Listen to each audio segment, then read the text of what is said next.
ስለ ሕወሓትን ሻዕብያን ረኽቢ ክግደስ እንተሃልዩ እንተተራኺቦም ሃይለይ ስለዚ ትግራይን ህዝቢ ኤርትራን ረኽቢ ዘላቂ ብዝኾነ መንገዲ ማንም ብዘይዕንቅፎ ሓድነቶም ኣጠናኺሮም ክዘልቁ እንተኮይኖም ዘግድሶን ዝሰርሕን ሃይለይ ጽባሕ ንጎውን ብተግባር ከምታ ዝበልኩሃ ብተግባር ንዓ ተባሂሉ ዝኣቱ ውፃእ ተባሂሉ ዝወፅእ እንተይኮነ ብቀይሕ ምንጻፍ ዝቕበልዎ ሃይለይ ብቀይሕ ምንጻፍ ዝቕበልዎ ደግሞ ሃይለይ ፎቶኻ ጸላእ ከም ዝበለ ህዝቢ ትግራይ ዘዋርድ ዝነበረማ ሞራል ሃልይዎ ንትግራይ ወይና ሃይለ ሞራል ሃልይዎ ክነቕፎም ይትረፍ እሞ ሽሞም ከልዕሎም እውን ይኽእል እዚ ክትፈልጥ ዝግባእካ ግን ትጸገሙ ማሕበራዊ ሚድያ ዘምፅኦ ጸገም እኒ ቪው ክረኣየሎም ቪድዮም ክረኣየሎም ምንታን ዝፍለጥ ሰብ ዝሰርሕ ሰብ ሹም ዘለዎ ሰብ እንዳልዓልካ ብስክሪንካ እንዳለጠፍካ ተዛረቦ እንዳልካ እንታይ እዩ ትዝብሎ ዝነበረን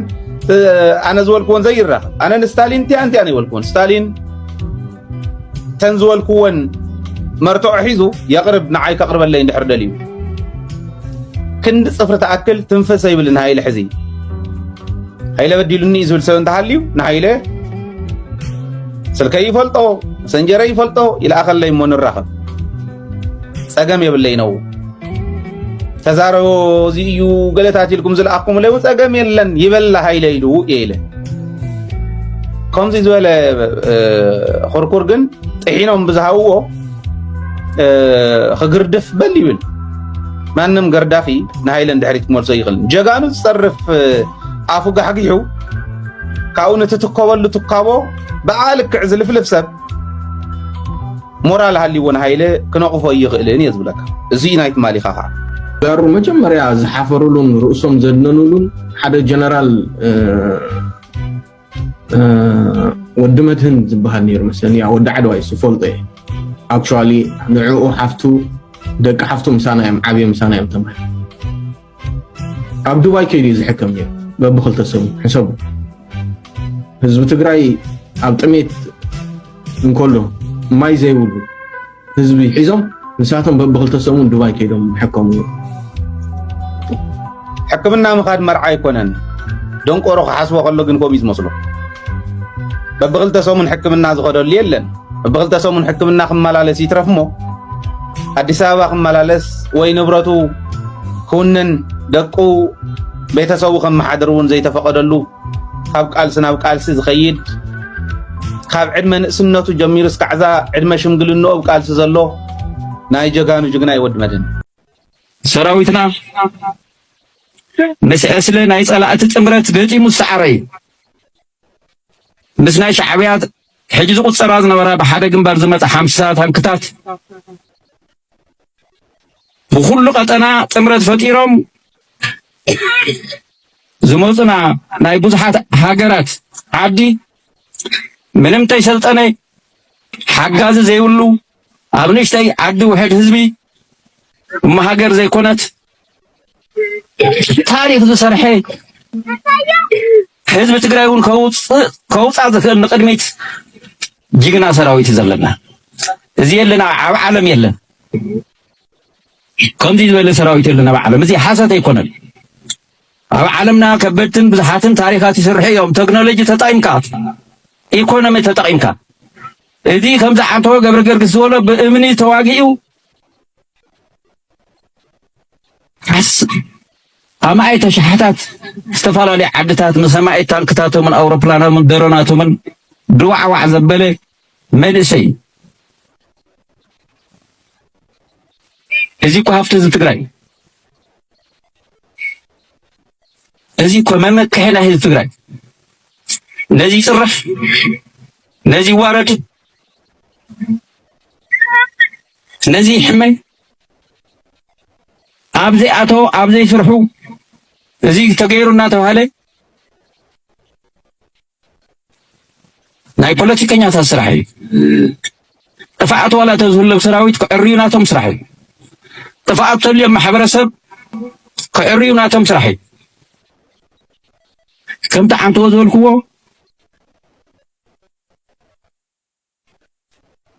ኩሎም ዘባላሽዎ ዘማራስሕዎ ተመሊሶም ሰራዊትና ከረግምሉ ኖ ማንም እዚህ ከፈቀደው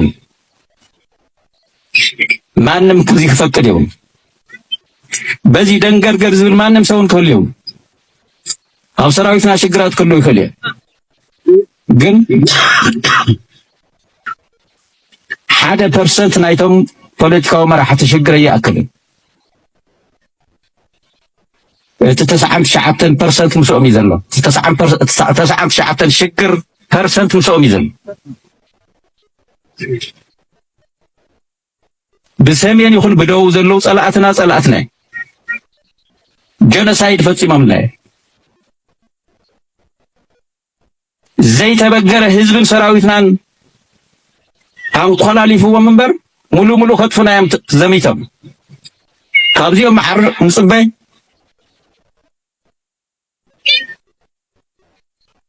ካብዚኦም ንጽበይ ነገር ኩሉ ጥፋቲ እዚኦም ናብ ትግራይ ከእድም ዝደሊ ዝኾነ ሓይሊ ወይ ተዋቂዕዎሉ ወይ ዓዊድሎ ወይ ከህዝብ ትግራይ ዝኸፈሎ ዋጋ ይተረዱ ስለዚህ ሰራዊትና መፍርዒናይ ሰራዊትና ሓበናይ ሰራዊትና ሃፍቲ ህዝብ ትግራይ ሰራዊትና ናይ ቀጻሊ ናይ ህዝብ ትግራይ ዕድል አሙሳን ዓብይ ሚና ዘሎ እዚ በዋዛ ፈዛዛ ሽሞት ፊኻ አናሽኻ ለጸላዕትና መሪካ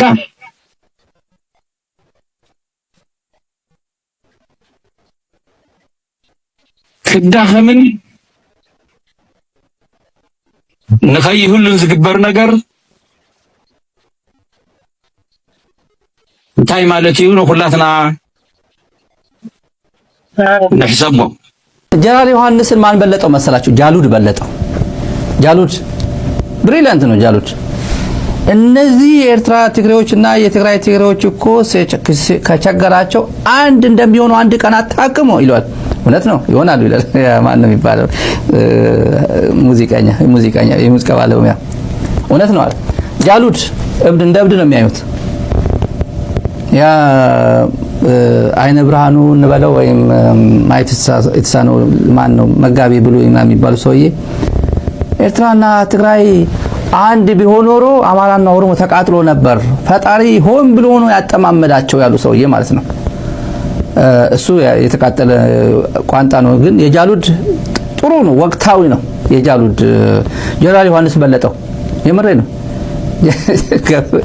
እና ዮሐንስ አንዴ መሰረታዊ ፋክቱ አንዴ ትግል ውስጥ ብትሆንም መሰረታዊ ፋክቶችን መተው የለብህም። ትግል ላይ መሰረታዊ ፋክቶች ኤርትራን የገነጠልናት እኛ ነን ይላል። በየት በኩል ሄደ ገነጠልከው? ይሄ የማንም ጽንፈኛ ንግግር ነው። ህወሓት የምትባል ዮሐንስ ገብረ መስቀል የሚባል አካል ሳይኖር ኃይለ ሥላሴ ሲዋጋ የነበረ ማን የሚባል አካል ነው። ታጋዮች ናቸው። ፌዴሬሽን ፈረሰብን ብሎ የወጡ ናቸው። በኒውዮርክ የነበረው እንትን ስላልተሳካ ነው ወደ ጫካ ሄዱት። 30 አመት 13 ከንጉሠ ነገሥት ኃይለ ሥላሴ 17 አመት ከደርግ ጋር 30 አመት ሙሉ ይሄ እኛ ነን የገነጠልነው ማለት መሰረታዊ ነገሮችን መካድ የለብም። አቅም አለ ወይ እንደዛ የማድረግ ሪሊ አንዱ ተቃወመ አንዱ ደገፈ ተብሎ ኒውዮርክ በስንት ፕሮሰስ የሄደ ዶክመንት የሆነ ነገር ስቱዲዮ ተቀምጦ አብይ ምን ይፈልጋል በዚህ ሰዓት ምን ብዬ ብናገር ደስ ይለዋል።